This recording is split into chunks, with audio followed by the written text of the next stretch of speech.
This granola recipe is really simple. I've been making it for years and years.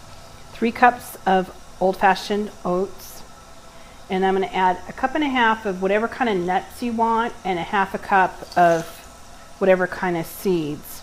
I'm using these pepitas, and I have some sunflower seeds. You could use pumpkin seeds, that type of thing. And then I just have a variety of different kinds of nuts. And I personally like the more nuts, the merrier. So I have some cashews and some hazelnuts, some pecans. I have some slivered almonds. These look like macadamia nuts. Just whatever you have, just so that the ratio is 1.5 cups and a half a cup of the seeds. Then I add a half a cup of coconut. I add a half a cup of oil and a half a cup of honey that I put in the microwave for 30 seconds just to kind of warm it up.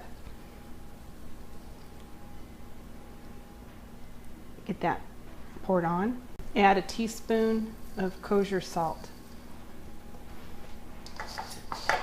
All you need to do at this point is give it a mix. It really helps if you warm up the oil and the honey. It mixes a whole lot easier.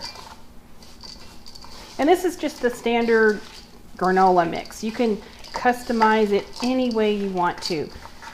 I have a sheet pan with the silpat on it, and we're just going to get all of this granola on here.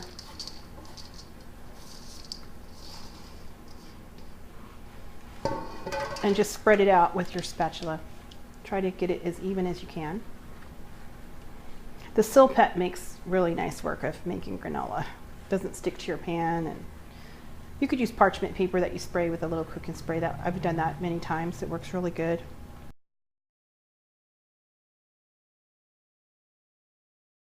Halfway through the cooking process, I just gave it a big stir. You can see it starting to brown up.